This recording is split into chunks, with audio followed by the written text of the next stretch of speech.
Hey y'all, happy Tuesday. Hopefully everybody is doing well. Just gonna give the notification a few minutes to go out and let people know that I am in the room. Hopefully you guys are doing well.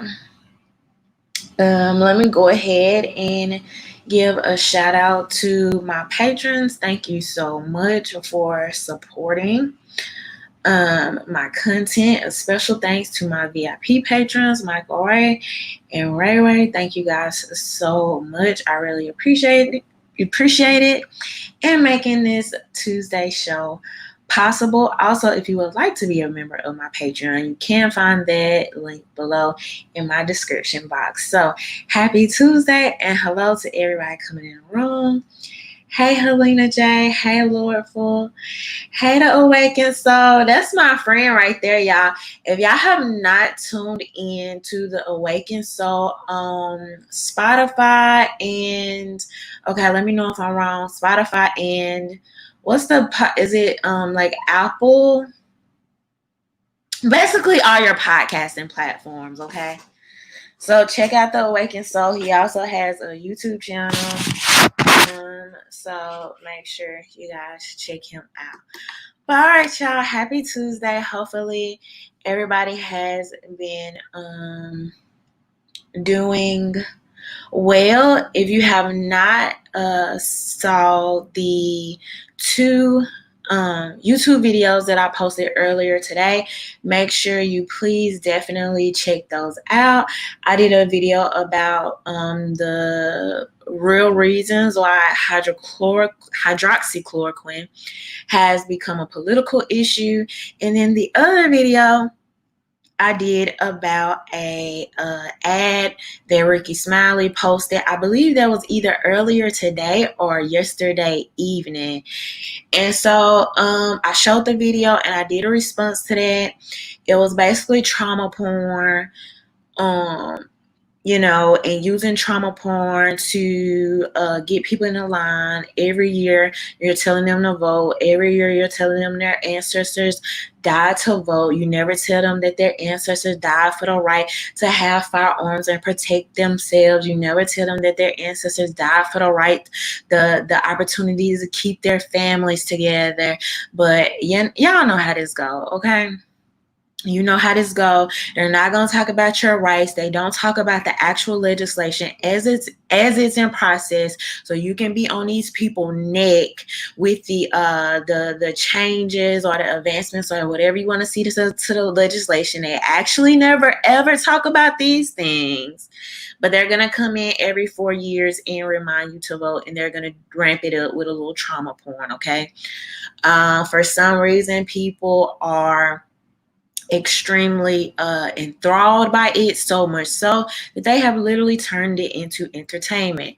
This is why you have these movies like oh my god, like The Queen and the Slims, and the one where Carrie what's that lady name? Kerry Washington said, I'm still mad at myself because I sat there and watched that whole movie.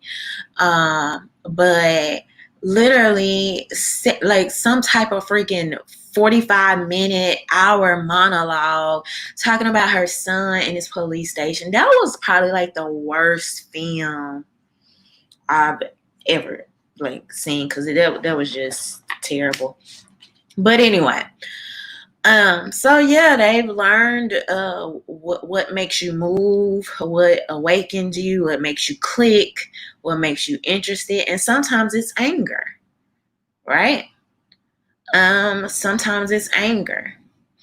And so that's how that work. And once people can see that a lot of blue checks that y'all look up to, you think these people are your sister or your friend in your head. In fact, they just don't have the same interests as you. It's just not even possible. right? Whether that be through a sponsorships, okay? Beats by Dre and Nike is not calling y'all up for endorsement deals to stick to a certain script. You may not live in a gated community. You may not have access to a private or communal security, and all these other things that are gonna make blue checks different from you. I mean, I hate to be the one to break it to you. You know what I mean? Don't get me wrong. I like Beyonce music too. So I definitely, like people's music and their entertainment. Ricky Smiley I definitely think he's funnier than D.L. Hughley. But yeah, so I like these people as entertainers, and I respect their craft and things like that. And I even respect their opinions, right? But for people to believe that these people are gonna take up the charge and start some freaking revolution, when the fact of the matter is, you slip up and say something wrong, they're gonna have you on a whole apology tour with or without your turban. Okay. That's just really what it is. That's just the truth of the matter. So yes, we respect everybody's opinion and right to free speech or whatever the case may be. But to think Nike or Disney is gonna fund a revolution, I mean, how naive do you have to be? But yeah. So hey, 50 Shades of Soul G. Hey, Latoria. Hey, Tone. Hey, DJ Moss. Hey, Edward. Hey, Southeast Dusty. Hey, Political Plug, and to everybody coming into the room. Happy Tuesday to you guys. But yeah, so if you have not checked out that video, I mean, that I did earlier about this ad that Ricky Smiley posted and connecting these real life traumatic experiences. And you even have to think about, right, like the stressors and the responses that people are having now because of this heightened level of sensitivity. And it's one thing for the news to kinda one thing for the news to share these stories, because we know they have their narratives too. But it's one thing for the news to share these stories. It's another thing for people to monetize them or use them to push their political agendas and narratives and stuff like that, right? And not even thinking about, the stressors that has on the body, the traumatizing effects. This is why I was,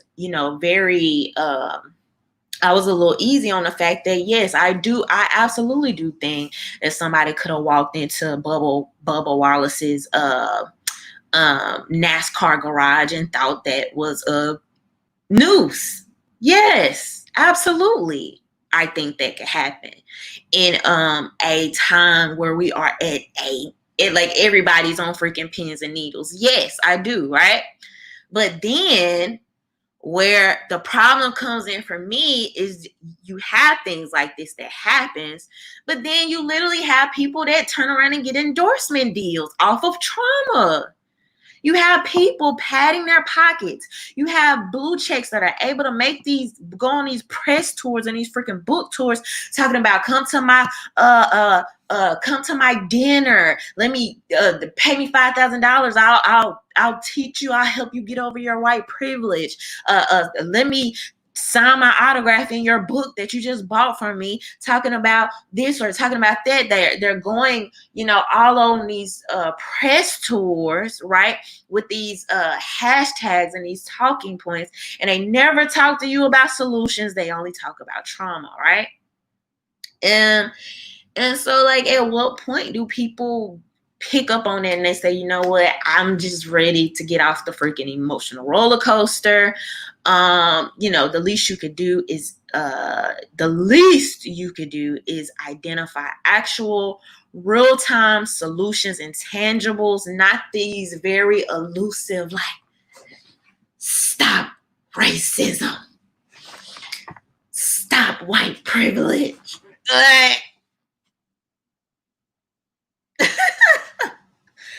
Okay. And that's when you get the freaking street signs and the new football team names and the syrup bottles and the ads and I'm like,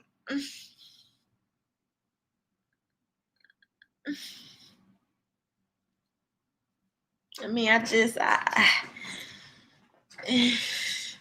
just a lot of misdirection. Like, it's like, I don't know.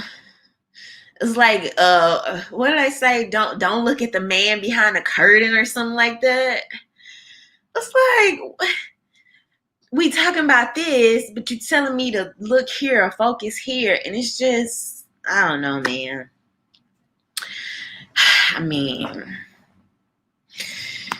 but 2020.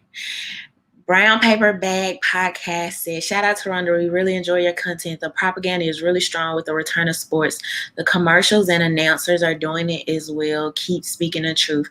Thank you so much. Thank you so much for the super chat. I appreciate that. But yeah, y'all, if y'all don't stay, focused. I mean, a lot of these people, like Ricky Smiley, why I was so disappointed, they will literally have your head on a freaking swivel. You won't know unless you're coming or going. And then don't even get me even more started on the fact that a lot of these people would not get the promotions, they would not get the pats on the back, they would not get the sponsorships and all the other deals. They do had some of these traumatic things not be the case because this is their bread and butter, so to even believe that like some of these people won't and I mean, it sounds ugly and horrific to say, but it's just a God honest truth that like unarmed black men being shot is $1 billion industry. Literally.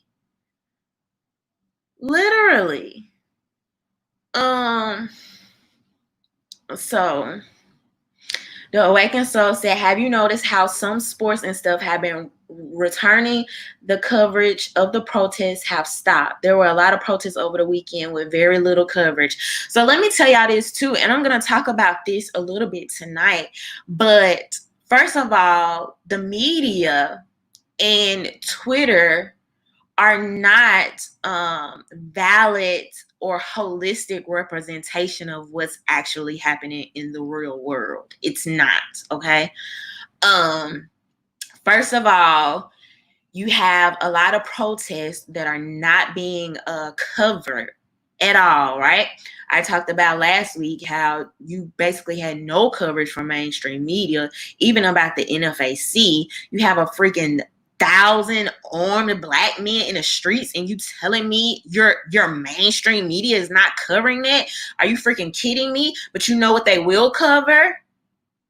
You know what they will cover? These people with this gender issues and all these different things, they'll cover them like some new show coming out with a person like having a baby or something like that. They'll cover your very flamboyant men, right? But this image of, okay, we can be legal firearm owners too, not gonna happen. So yeah, it's a lot. Not even to mention that you also have a lot of people drawing a line and outright lying about the narratives with the protests, right? You have people trying to paint the protests as all, oh my goodness, all the protests are so peaceful. I mean, just look at them. They're just little angel babies in the streets, right? And then you have some people trying to paint the protests as all violent, right? Everybody's picking their sides right now. Like everybody has their own agenda and narrative, and just the actual balance and truth and nuance is it's so hard to find. It's like hit and miss. And you even have, and a lot of people have been talking about this recently on Twitter, you have a split from the actual organization and their not only their belief systems, but even their mission statement, right?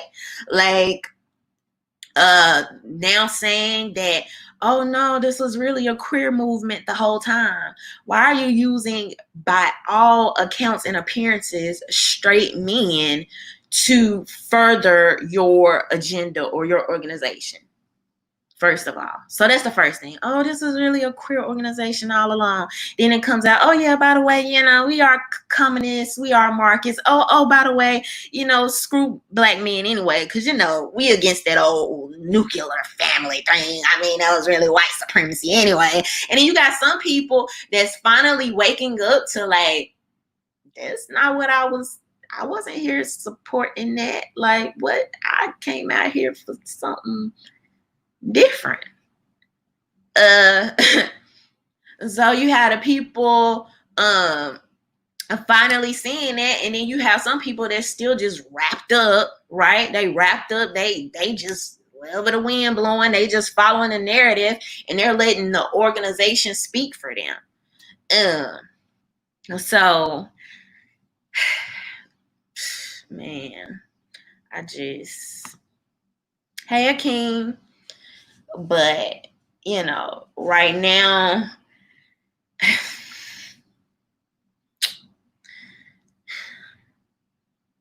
and I'm gonna talk about this a little bit later on, but it's a big boiling point that's going on. That's not just like, a lot of people are being used. Y'all being used, don't even know what you're being used for. You just know you're mad and you're angry, and you just want to latch on to somebody else that's mad and angry. And those people pretending to be mad and angry are lining their pockets and laughing all the way to the bank while y'all in the streets with your picket signs. So anyway, but we'll talk about that in a little bit. So I wanted to go ahead and mention this. I don't know if y'all know about this, but I do want to mention this because I've kind of talked about this in the past. So if you didn't know, and this is according to New York Post, there is going to be a Surviving Jeffrey Epstein show that will be airing on Lifetime, okay? A trailer for Lifetime's 2-night special, Surviving Jeffrey Epstein, has been exclusively shared with the Post. Much like the network special Surviving R. Kelly, the documentary will feature several in-depth interviews with women who claim to have been trafficked by Epstein. The 4-hour special will air Sunday, August 9th at 8 p.m. and Monday, August 10th at 9 p.m., exactly 1 year after the pedophile was found dead in his Manhattan jail cell. Being abused by Jeffrey Epstein is a life sentence, one woman says in a video clip. He was enjoying violating me. I am going to fight back, says another. The special comes on the heels of the arrest of Ghislaine Maxwell, Epstein's longtime confidant and alleged partner, last week in New Hampshire on federal sex abuse charges. While Maxwell's fate is still unfolding, the survivors interviewed for the Lifetime show detail her alleged abuse. Now, I don't know if y'all knew about this. I recently found out that Surviving Jeffrey Epstein is coming to fruition. Now, I don't really watch TV. I don't watch a lot of TV. And so maybe they're talking about this on TV and showing it, but I haven't really been seeing people talk about this. Now, my suspicion is that I really want to see how the numbers are going to do with this compared to the Surviving R. Kelly. And not only the numbers of people watching it, also, but the numbers of the social media analytics. I want to see how much is going to be hashtag compared to Surviving R. Kelly. I want to see the memes that are going to be created. I want to see all the think pieces that are going to be created and all these other things. I don't know if y'all remember, but I don't know if y'all remember, but a few months ago, I did a video and I was basically saying, like, stop asking where the Harvey Weinstein documentaries. Believe it or not, there are some that actually exist. And whether people want to admit it, yes, you do absolutely have a media, right, that has narratives and agendas, but like a two-pronged situation, we turn around and feed into certain narratives that basically rewards them for the things that we see, right? I just was on a panel the other day, and I was talking about hip hop, particularly as it relates to women in hip hop and how it's affecting culture and things like this. And one of my main points was, yes, you do have executives, producers, whatever, that have these narratives that want to push, right?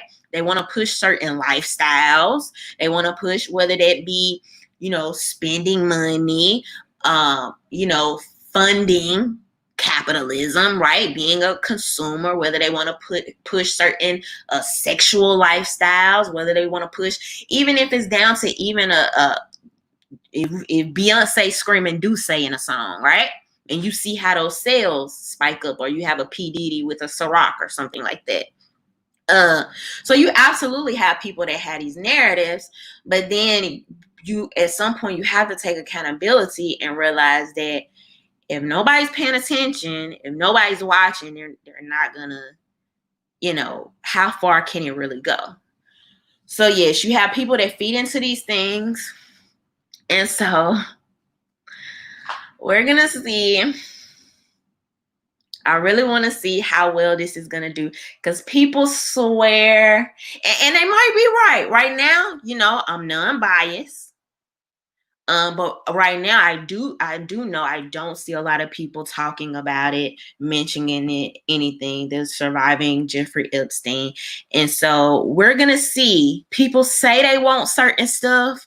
They say they want things to be fair. They say they want people held accountable. They say they want other stories told. And we're gonna see. We're gonna see if the numbers reflect that. We're gonna see if the social media response reflects that. Because if y'all remember, R. Kelly was probably, I don't want to say, like, he was trending for, it felt like at least 2 weeks. At least 2 weeks. So we'll see what's happening, but y'all keep your eyes open. That will be coming out August 8th and the 9th, surviving Jeffrey Epstein. All right, y'all. So let's go ahead and jump into what we're going to be talking about tonight.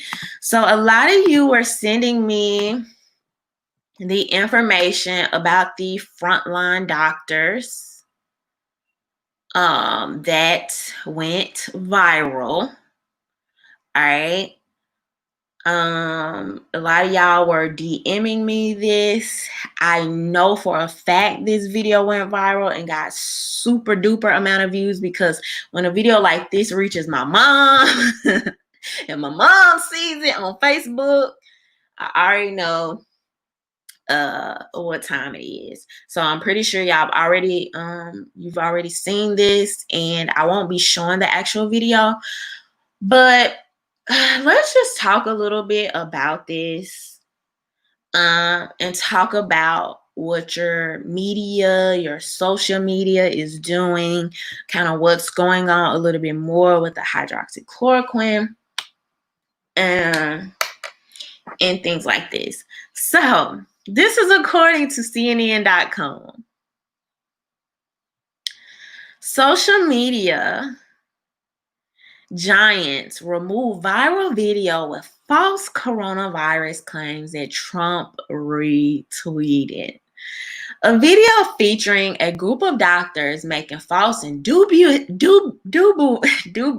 I can't even say the word right, y'all, claims related to the coronavirus was removed by Facebook, Twitter, and YouTube after going viral online Monday. The video, published by the right-wing media outlet Breitbart News featured a group of people wearing white lab coats. I'm sorry, y'all. It's just funny. It's funny.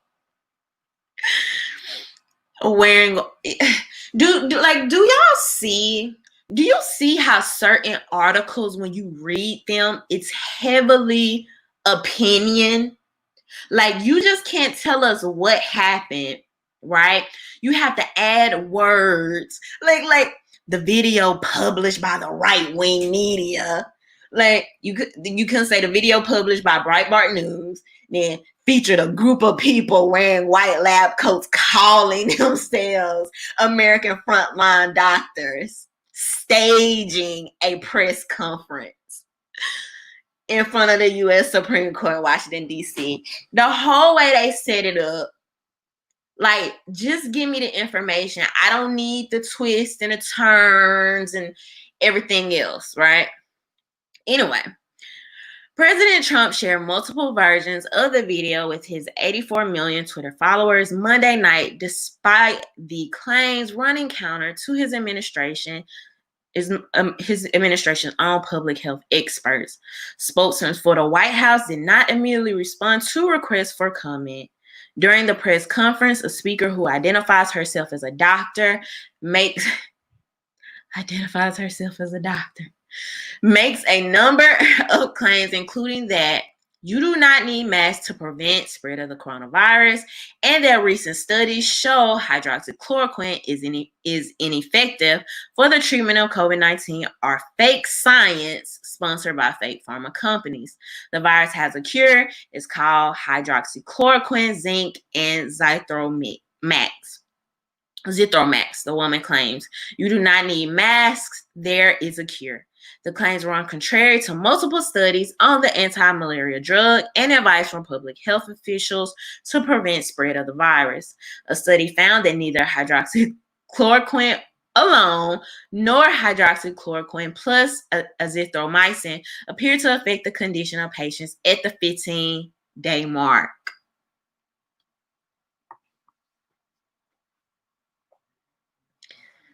At the 15-day mark, y'all see what I'm saying?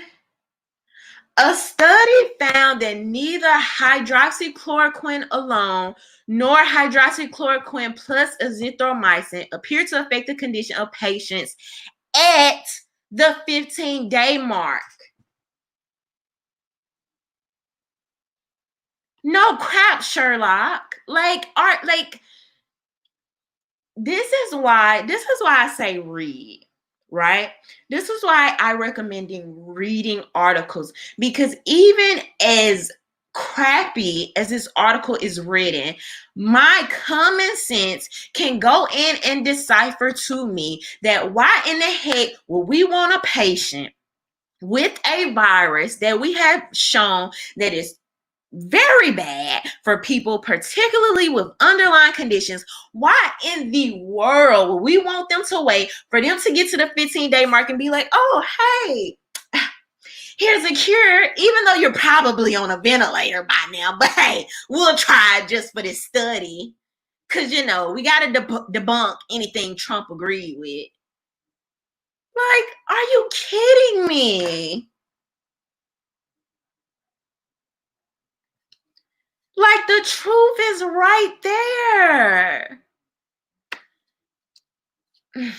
Additionally, right, unusual heart rhythms and elevated liver enzyme levels were more frequent in patients receiving hydroxychloroquine alone or with azithromycin, according to the study.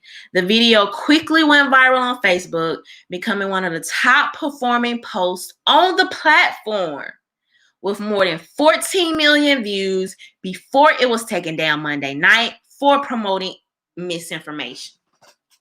It was shared nearly 600,000 times, according to CrowdTangle, a data analytics firm owned by Facebook. We removed this video for sharing false information about cures and treatments for COVID-19. Oh, but wait, there's more. Because this was CNN, CNN. This is CNN back on July 3rd. Study finds hydroxychloroquine may have boosted survival, but other researchers have doubts. Now I'm gonna tell y'all right now where this article is BS, and see, y'all not gonna believe me. You'll believe me. All right. Now, as you can see, it says updated 1:31 p.m. Eastern, Friday, July 3rd, 2020. This is when this article was updated. Now, if we go back to the day this actual article was posted, right?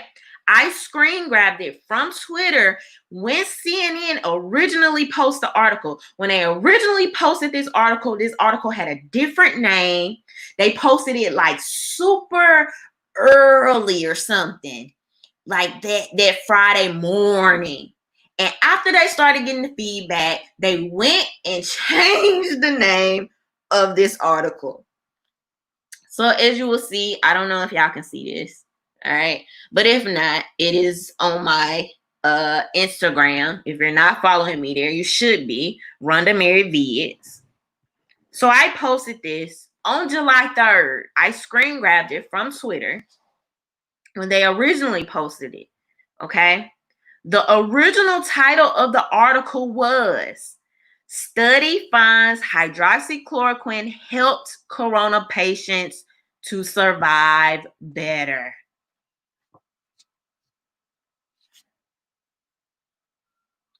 Study finds from the same website, CNN. Study finds hydroxychloroquine help coronavirus patients survive better. That was the original title of the article when they posted it at 3:10 a.m. on July 3rd. 1:31 p.m. By the time everybody was waking up, going to work, by the time they was on their lunch break, they had time to tweet rage. CNN, like, oh, you got some splaining to do. CNN goes back, updates the article, changes the name of the article. I cannot make this stuff up. And these are the people y'all think care about y'all. You got to be quick with the screen grabs. I'm gonna pull. I gotta pull cards every single time, because I'm not about to let you play these little narrative. No, CNN, no.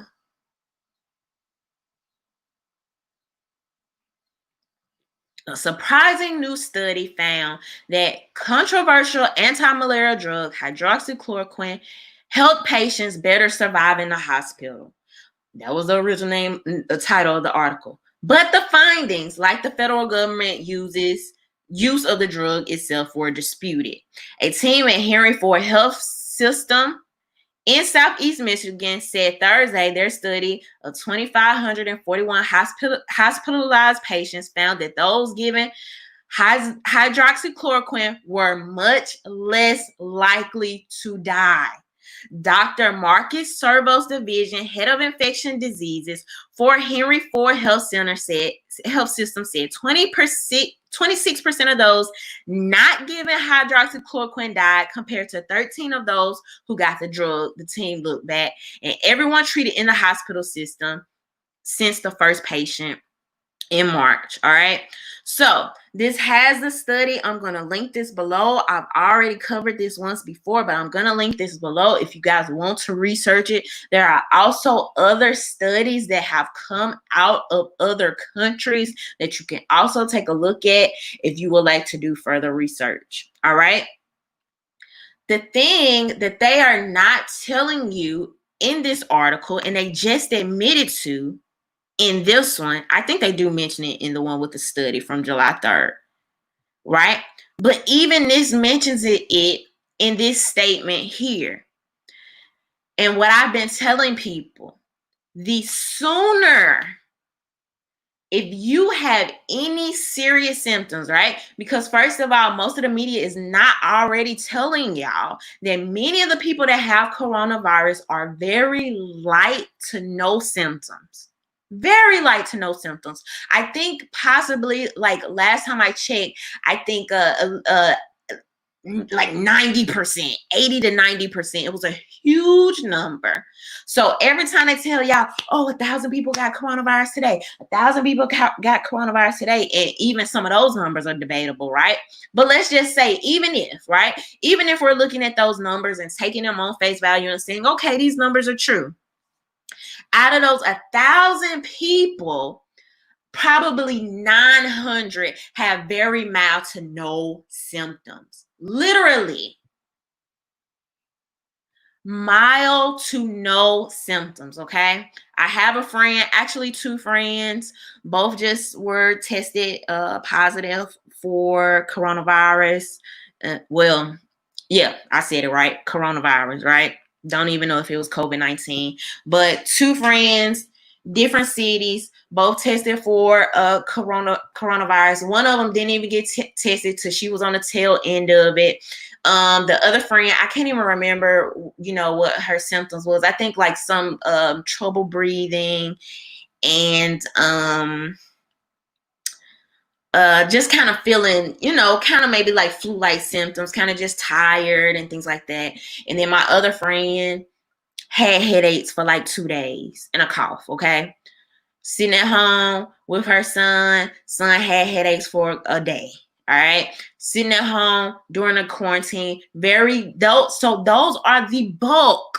The media is not going to tell you this because, of course, we have to hype you up with the fear, have to get you on board, have to get you down for the lockdown. So now I can do the narrative and the agendas on the back end. Y'all know I've already been talking about that. But, so they don't go over and beyond to tell y'all that most of those people, if they're saying 1,000, probably 900 of those people have very light, maybe a dry cough, maybe a headache, maybe some gastric problems, the very light symptoms, all right? Even in this article, CNN is basically telling you without telling you, if you get a grasp on this earlier, yeah, the hydroxychloroquine may actually work as long as you don't let yourself get to the 15-day mark. Like, I just,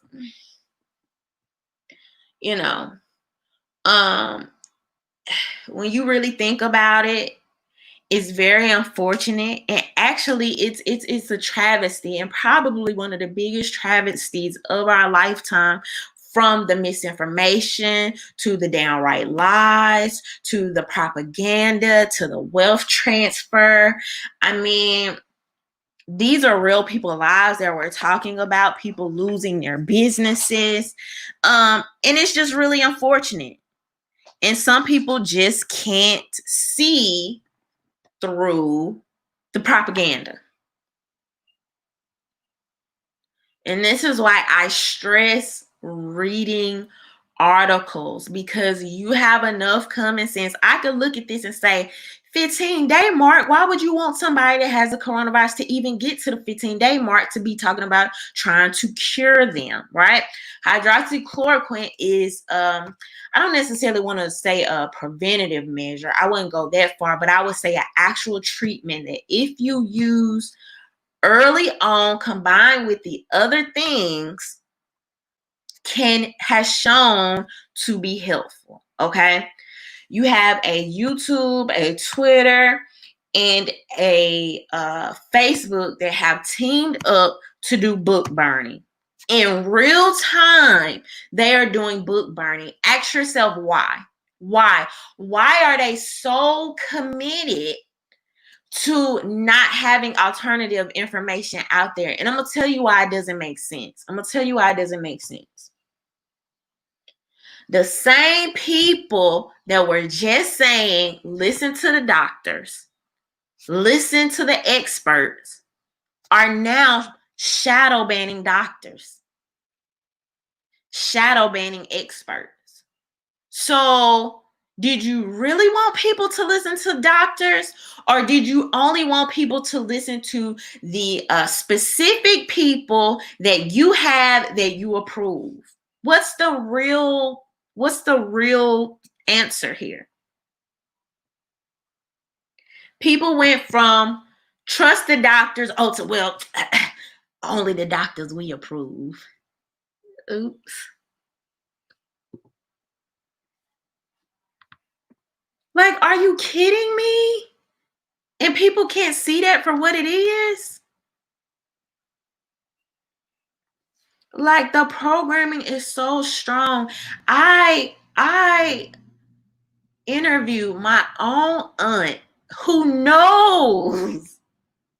She knows not only has she taken hydroxychloroquine for years for other ailments. Her husband was in the freaking hospital on a ventilator. You saw how when your doctor recommended this, how he recovered, and like I think he was off the not a ventilator, y'all. Excuse me. He was doing breathing treatments. Off the breathing treatments in like 2 days, 3 days. He comes home, he's good, and yet it's still hard to be like, yes, hydroxychloroquine helped my husband. Like, I can't. That's how strong the programming is, y'all. I can't.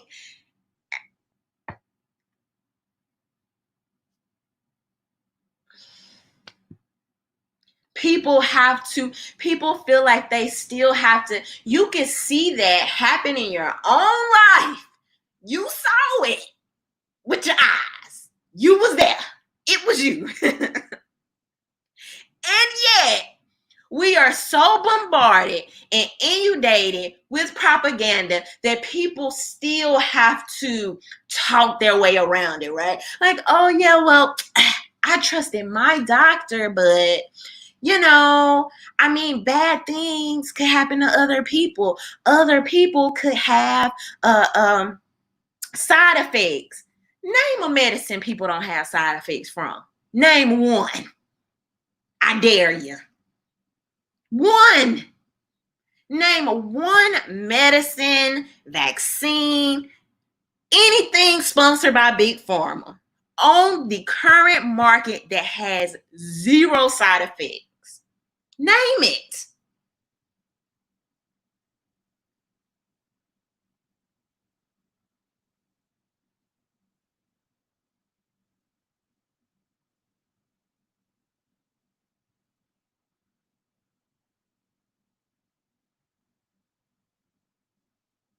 I just don't see how you can see something. I do see. I do see. How you can see something in real time because it happens every day. It happens every day. But how people can see stuff in real time. You have a real life that you're living, and yet y'all still get on this social media, y'all still get on this Twitter and fall victim so heavily to people's propaganda. That is crazy to me. When I tell you we are fighting a crazy propaganda machine, I'm not saying that lightly. I'm not saying that lightly. There's no medicine on the market, none, that doesn't have some type of potential side effects. This is why one of the main things early on people were saying were make sure you talk to your doctor, right? Make sure, because your doctor should know about the I don't even know how to say the word. Contraindications. Y'all know the word I'm trying to say. Basically, any underlying effects that could make that medicine not right for you. That is where your personal doctor comes in. But to deny Americans information to even have these conversations with their doctors is downright evil. It's disgusting. It's demented. And by the time some people see what's really going on, it's going to be too late. There is a obvious book burning going on because these people have an agenda.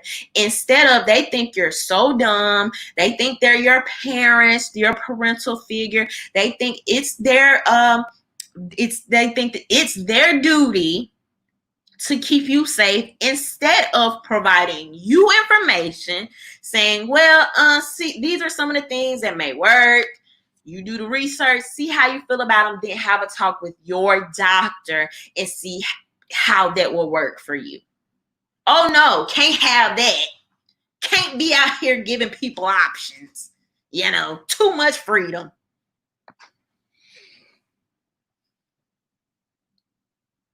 Way too much freedom. They do not think you're worthy of that. You're not worthy enough to make your own decisions. You're not worthy enough to take what information you want and leave the rest. You're not worthy. That's what they think of you. They've basically put your life in their hands with the book burning.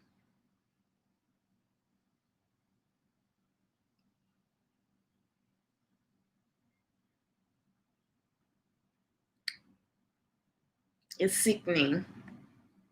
Sickening.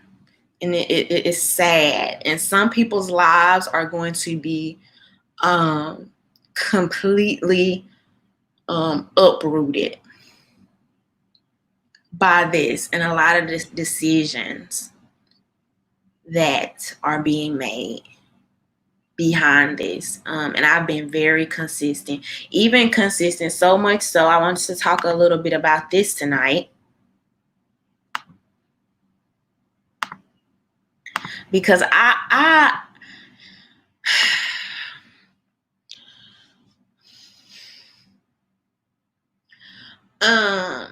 so this is just me being a little bit transparent with y'all. Sometimes, I come back, especially if you saw my post from Instagram today, I have to come back and basically like, not revenge. What's the word I'm looking for? It's not revenge. It's basically like come back and I don't even want to say prove myself.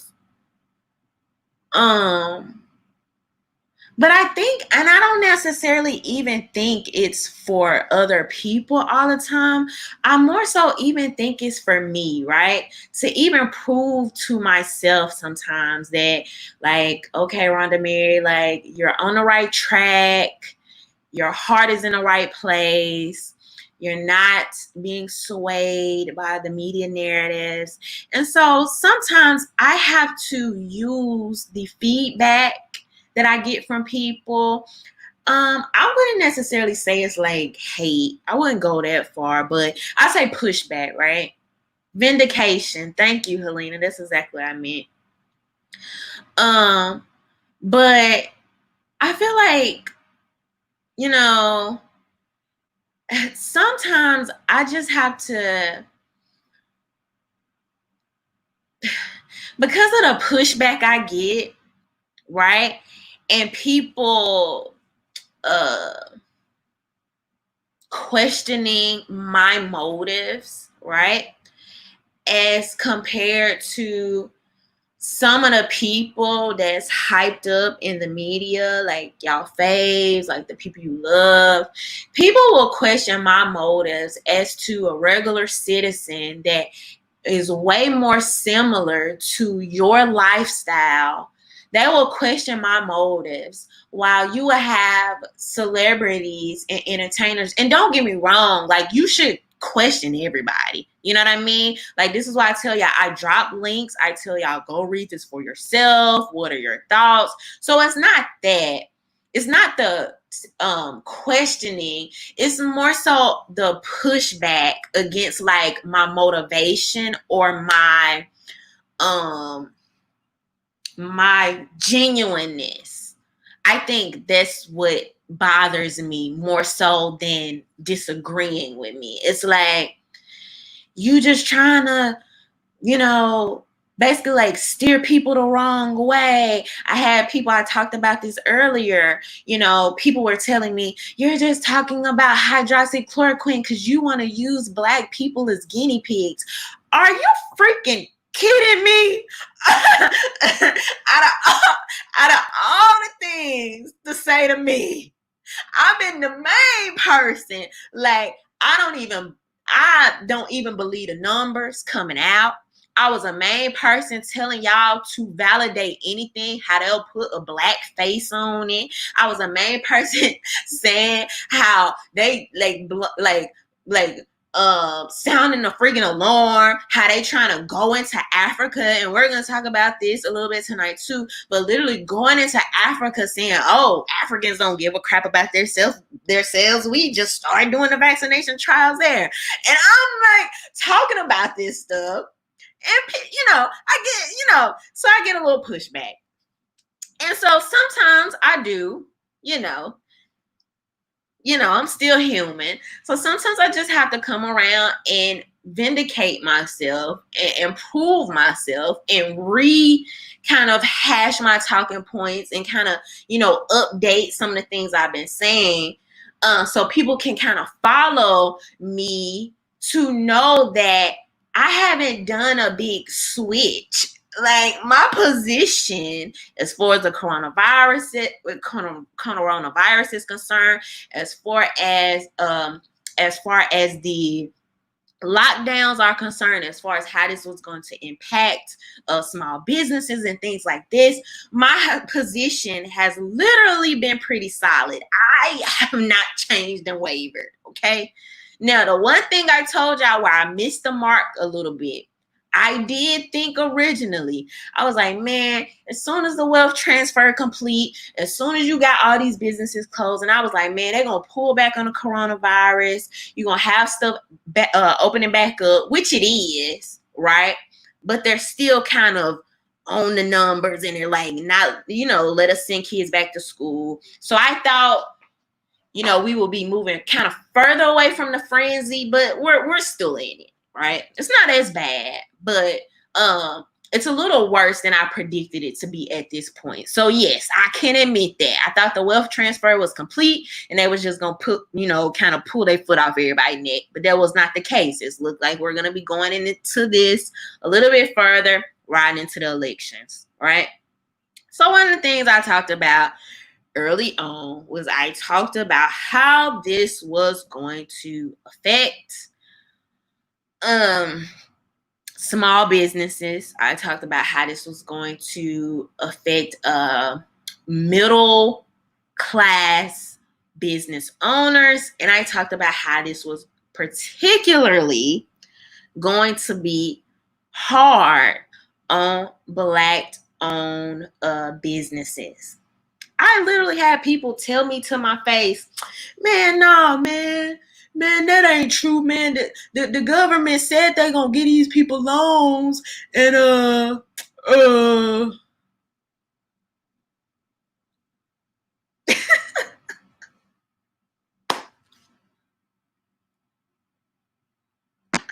man, the government will handle it, man. Man, the government ain't trying to do that, man.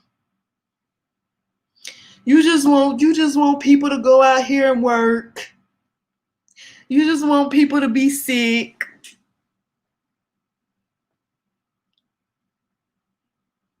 Our businesses not open now.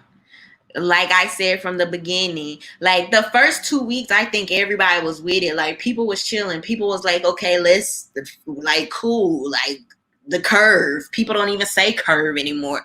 Y'all, like, a lot of y'all don't even notice. They don't say curve anymore. They don't ask for ventilators anymore, right? They never come back and say, oh, the things we were suggesting were really killing y'all. They just slowly let the news stories fade out of the media. And so you just slowly forget about them, right?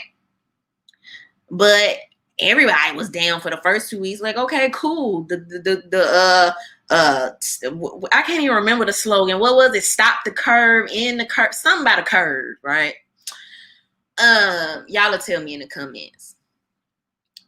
And so everybody was like, okay, 2 weeks. We don't know what the heck, like we want more information. Okay, cool.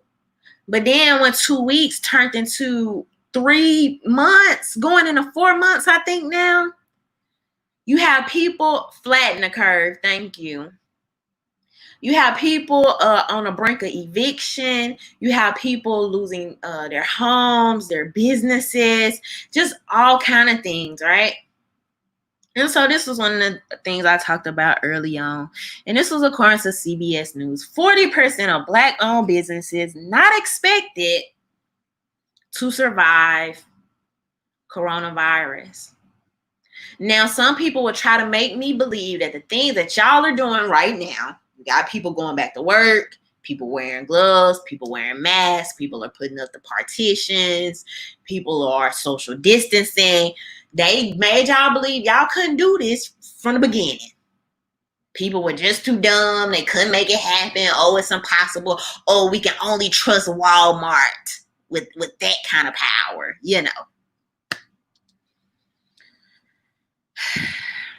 Nearly 500,000 closures.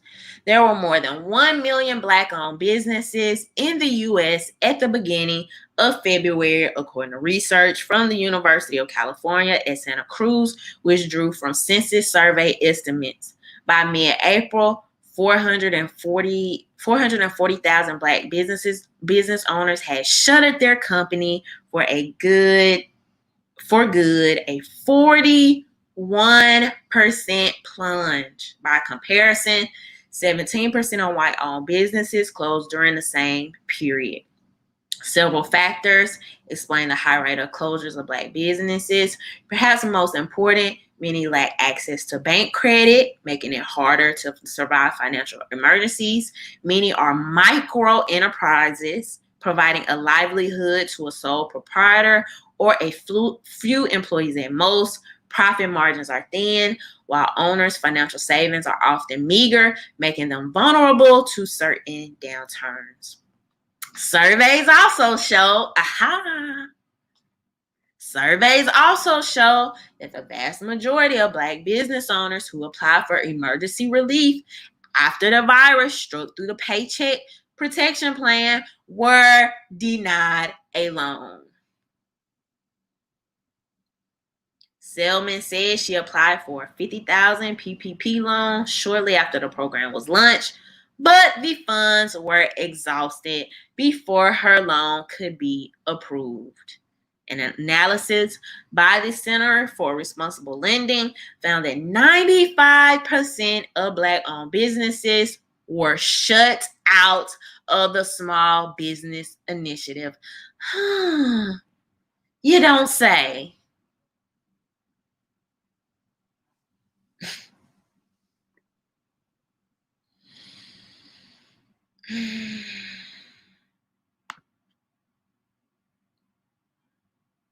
So, while the news was busy telling you guys they were going to do everything in their power to keep you safe, now you have people that are jobless, people that are going hungry, people that are losing their businesses. This is something that I recently talked about when I was on the panel with Gun Owners of America. One of the biggest ways Black people have been locked out of wealth is through ownership. When we talk about the ownership of land and we talk about the ownership of businesses that produce wealth, this is probably quite possibly going to be the worst thing that has happened to Black business and Black wealth since redlining.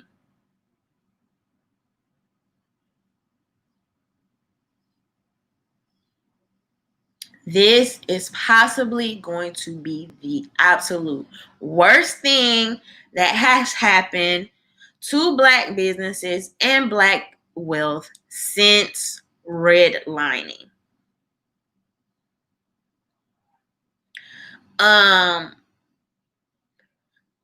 This has happened. You were told that you are not responsible enough, you are not trustworthy enough to protect your employees and to protect your customers, while Walmart and Target and Whole Foods were called essential and allowed to stay open.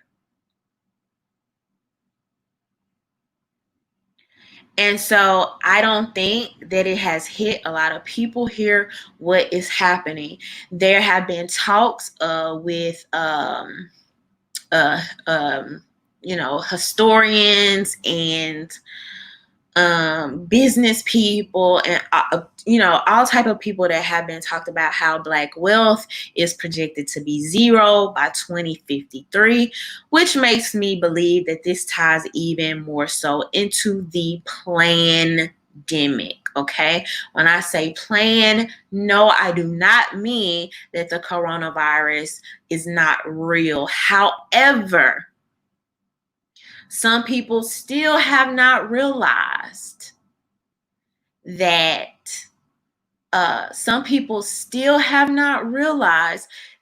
this crisis was completely used to feed into other agendas.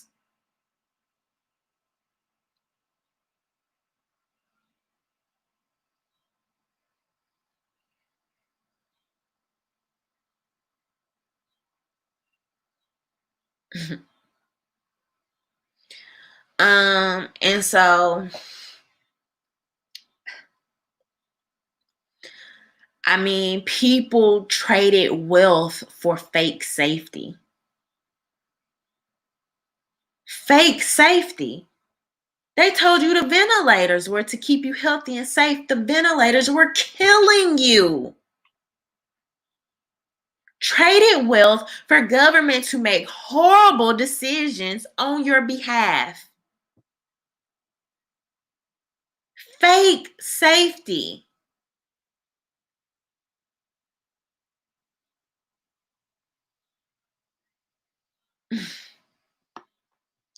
People dying that didn't have to die because they had the opportunity. No, don't wait till the freaking 15th day mark. Duh, CNN.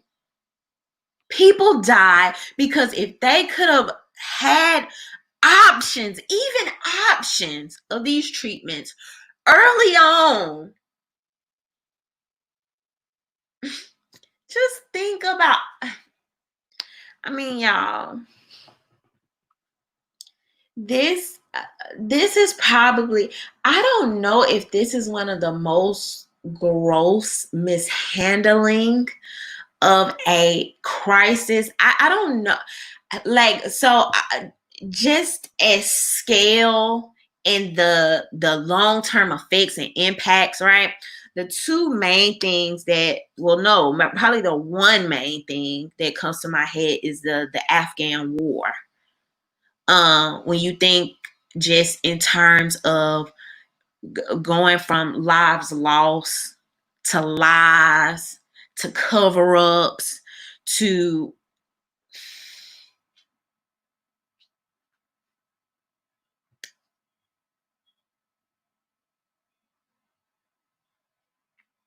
not only that, right? We talking about safety.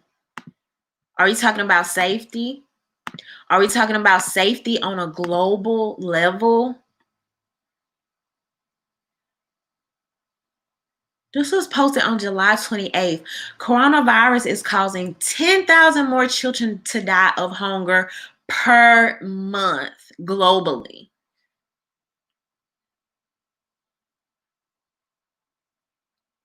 Globally. You have to think about all the moving parts that people have tried to bring to a halt. and not even realizing, for one, how so many other countries and so many other systems are dependent on the United States. That's for one. But you have so many moving parts. I mean, some stuff people don't even, from the smallest things, people just don't even think about because we're so accustomed to, right? It's just become such a part of our natural day, but you don't even think about the person, who grows the food, to who drives it from location to location, to the person that puts it on the shelf, then a person that rings it up, and then it's so many layers to the actual production, so many hands that it touches, right? And when you have people try to throw a monkey wrench into these systems, saying, oh, this is the blanket way to keep you safe, right? Without trying to even offer options to keep these systems going in a way that can even feed children across the world. Oh, what about the numbers? People are dying. Yeah, you're right. They dying all right. Because now we have people dying of hunger. Now we have people dying of depression. Now we have people dying. I'm gonna talk about this next. At these protests that y'all think are just from police brutality. No, they're not. No, they're not. Right? First, I'm gonna go into that, but I did want to read a little bit of this. All around the world, the coronavirus and its restrictions are pushing already hungry communities over the edge, cutting off meager farms from markets and isolating villages from food and medical aid. Virus-linked hunger is leading to the deaths of 10,000 more children a month over the first year of the pandemic, according to an urgent call to action from the United Nations shared with the Associated Press ahead of its publication in the Lancet Medical Journal. Coronavirus pandemic could push 122 million to the brink of starvation. So 10,000 is just counting the deaths of children. That's just the deaths of children. We're not counting the deaths of adults. And then you have 122 million being pushed to the brink of starvation. For a virus that actually kills I can't even keep up with the number. I think it's 0.2%. And like I said, I don't even trust that number.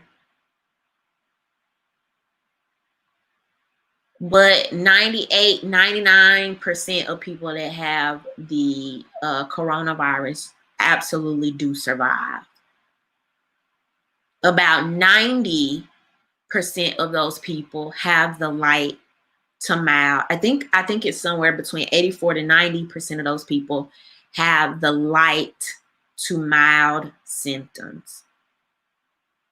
Is that worth the 10,000 children a month dying from starvation, plus the 122 million on the brink of starvation, plus the 40% of small Black businesses that are being closed, plus the number of all small businesses that are being closed? Thank y'all. 0.24% is what Helena is saying.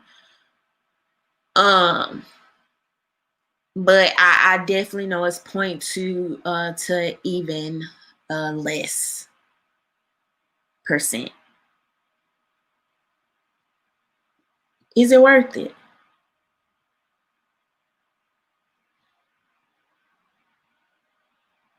I guess we'll see. I guess just like they did the Afghan war, I guess there's going to be some kind of think piece that comes out 10 years from now talking about, oh, maybe we screwed up a little bit there. Yeah, we made some of the wrong decisions. And everybody says, oh, and goes on about their day, goes on about their life. All right. Protests predicted to surge globally as COVID-19 drives unrest. This is something that people are not talking about. New analyst finds economic shock of pandemic coupled with existing grievances makes widespread public uprisings inevitable. People don't want to talk about this.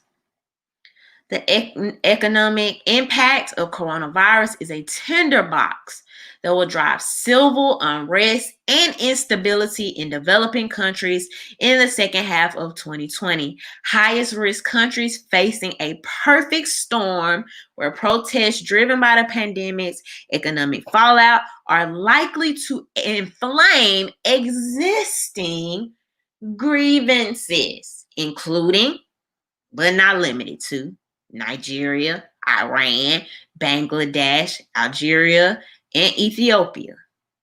37 countries, mainly in Africa and Latin America, could face unparalleled street protests for up to 3 years. But the risk of unrest in other countries, including India, Brazil, Russia, South Africa, Indonesia, and Turkey, are only slightly less acute and still constitute a threat to stability, it warned. The U.S., which has seen widespread Black Lives Matter protests following the killing of George Floyd by a police officer in May, could also see further uprisings, analysts said. The combination of these protests alongside mounting frustration over job losses and President Trump's weak pandemic response meant further unrest was inevitable. To all the people trying to paint to you right now that these protests are only about George Floyd, whether y'all believe it or not, there are so many people pushing their own agendas and their own narratives.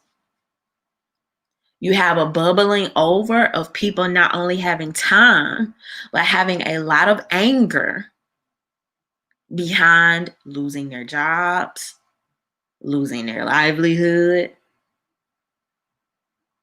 You also have communists and Marxists that were waiting for the perfect opportunity to do some of the things that they've been wanting to do all along anyway.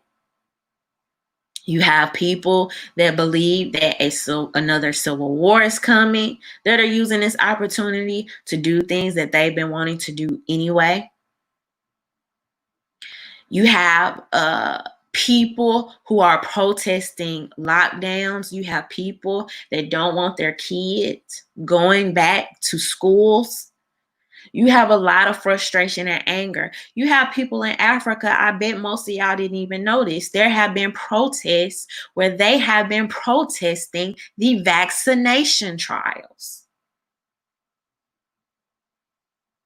Many Africans are tired of people in Britain, in the United States, in the UK, coming into Africa saying, oh, let us just try these vaccines on you.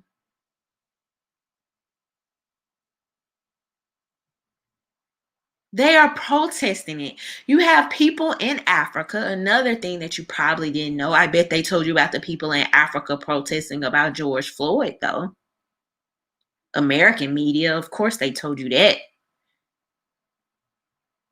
But you probably also didn't know about the people in Africa actively protesting against the lockdown, saying they cannot eat.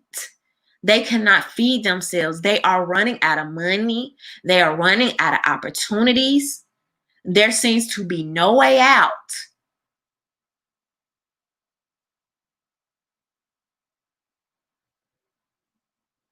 American media didn't tell you that. You had no clue. So yes, all over the world, people are highly frustrated for several reasons, and rightfully so. Now, you just have to decide if the people you are protesting are on the same narrative as you.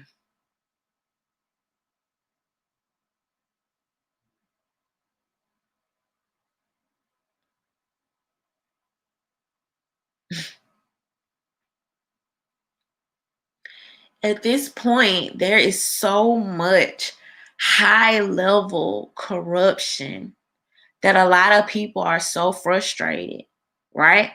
You have people in their real lives, not only you have people's actual family members being killed, that you'll have people like really Ricky Smiley exploit for the Democratic Party. You have real people losing their jobs, right? Losing money, losing their businesses while people sit on Capitol Hill with their same salary, trying to gain political points because they want to go viral on Twitter.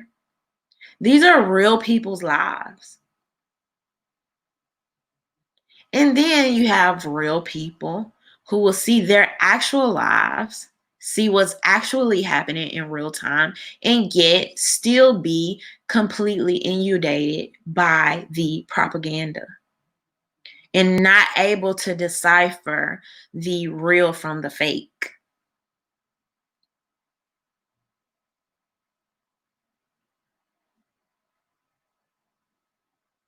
And so, as I've been telling people, if you don't read, if you don't look deeper, if you depend on people that are paid to feed you a narrative, if you depend on these people to have your best interest at heart or lead you, you will be lost in the sauce. And you will wake up 10 years from now reading the think pieces of, oh, yeah, that's why Black wealth is zero in 2053. I bet.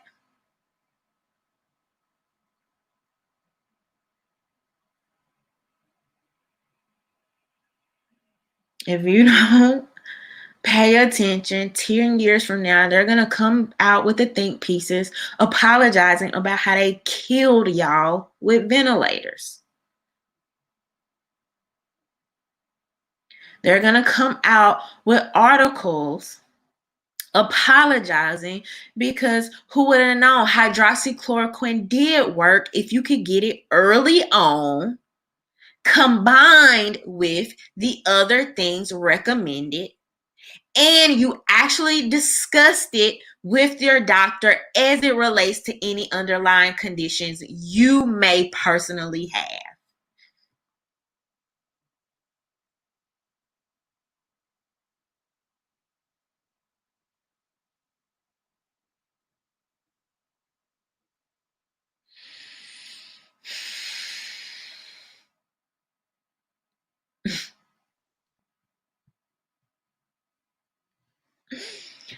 Man,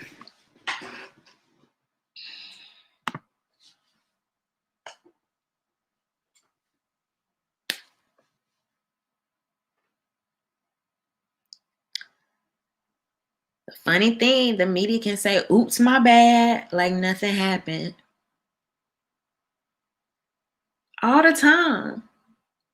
They don't even retract the stories, and the stories they do try to retract, right? Like even with CNN, and I talked about this hydroxychloroquine, you can probably find 15, 20 articles talking about hydroxychloroquine and how it doesn't work, how it doesn't do this, how it doesn't do that. Oh, they be real quiet, right? They be real quiet with the retraction. I didn't see a whole bunch of CNN articles and Washington Post and all these other people talking about how the Nick Sandsman kid getting them for millions now. I didn't see them heavily talking about that. The way they stirred that story up. Why you don't tell us the back end of the story? Why you don't give us the retractions with the same energy? Keep that same energy you have for the original stories. They know those stories don't go as far as the original stories. They know that. And they do it on purpose. They be real. Just like CNN, even when they posted that article, they deliberately, I showed y'all, I still have it screenshotted. They posted the original story 3:31 a.m. in the morning. Then had the nerve when they thought like, oh yeah, y'all thought we was sleeping. We see what you tried to do here. And they went back and changed the title of the article. Like, if I can't tell y'all the psyche and the evilness, the level of evilness that we're dealing with here.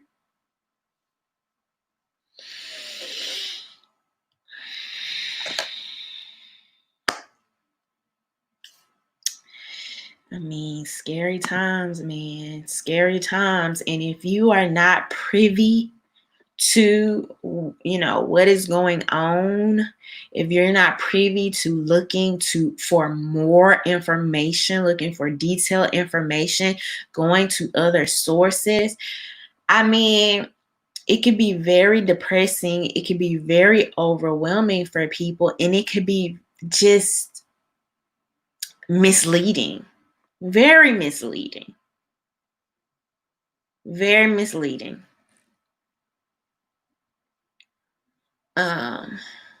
Four Horsemen 23 said, I hope there's a class action lawsuit against mainstream media once it's exposed. The mainstream media deliberately hiding the truth about hydroxychloroquine. Me too.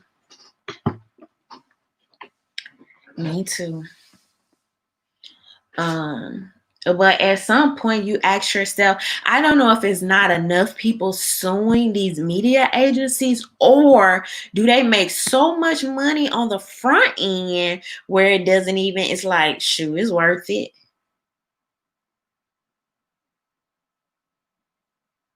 Well, it's a manipulation of the highest order that's going on. And I feel bad for real people being sucked into other people's narratives and agendas. And you honestly have some good-hearted people out here that actually believed Black Lives Matter to be what they originally projected themselves to be. You actually believe that you have some people, thinking they are saving lives by closing down their small businesses when they could put in the same safety precautions as a freaking Walmart and a Target. You have some good-hearted and unassuming people that because you don't read, one of my favorite scriptures, I should know the scripture by heart if I'm gonna sit here and say it's my favorite scripture. But one scripture that stands out to me the most is, my people perish for the lack of knowledge. That quote has stood the test of time. My people perish for a lack of knowledge. If you're not out here looking to be knowledgeable, if you're not looking for more information,